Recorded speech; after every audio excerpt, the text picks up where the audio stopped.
Băi, fraților, fac acest live în seara asta în care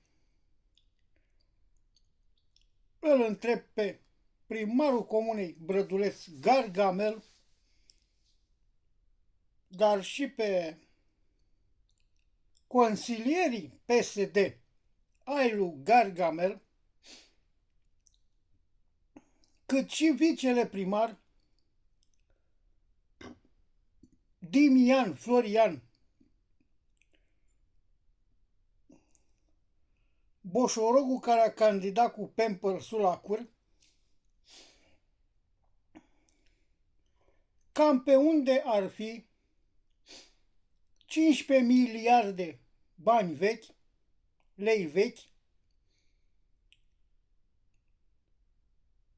care au cam dispărut prin învârteli și șmecherii făcute profitând de funcțiile care le dețin în primărie. Adică vreo 15 miliarde vechi furați și știința lor, urma lor, o știe primarul comunei Brăduleț Gargamel. Dar întreb și pe șefii lui cu care se laudă el dacă știe de aceste manevre, de aceste furtișaguri din comuna Brăduleț. Eu am curaj să spun că cel puțin 15 miliarde sunt furați și palmați șmecheriți de acest primar Gargamel, care se dă mare și tare, că nu mai e nimeni ca el ca primar, dar el e primar zero și pentru comună și pentru cetățean, dar și în cap.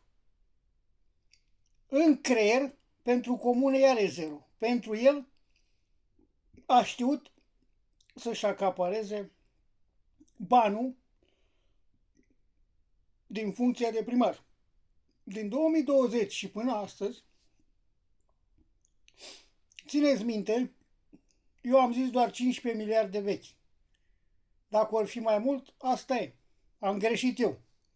Dar garantez 15 miliarde bani vechi, furați, cu ajutorul unor consilieri, cu ajutorul unui vice, cu ajutorul unor angajați.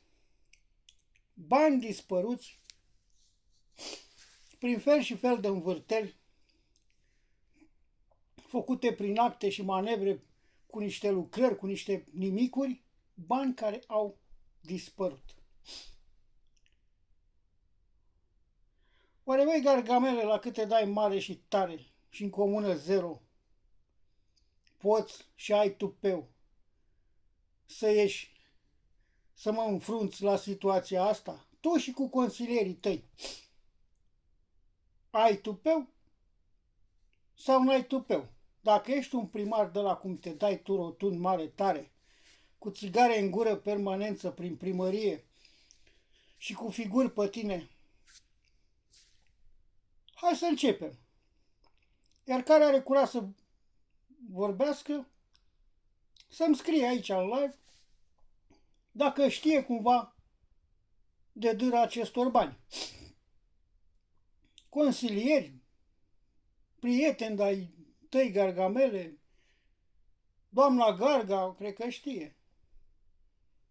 Viceprimarul ăsta care e pupincurist, number și ăsta. Oare aveți tupeu să mă înfruntați la situația asta, că v-am spus că până acum sunt 15 miliarde furați prin învârteli din primărie, fie din comună, fie prin conturi, învârteli, manevre, șmecherii. Ia să vă văd acum dacă aveți tupeu. Că doar sunt un simplu șofer, nu sunt cine știe ce mare director de nu știu ce sau președinte de... Oh, sunt un șofer, un cetățean care te întreabă acest lucru. Ai tupeu, tu cu consilierii tăi și cu mafia ta politică, să spuneți că nu e adevărat și să începeți o confruntare cu mine? Hai să vă văd.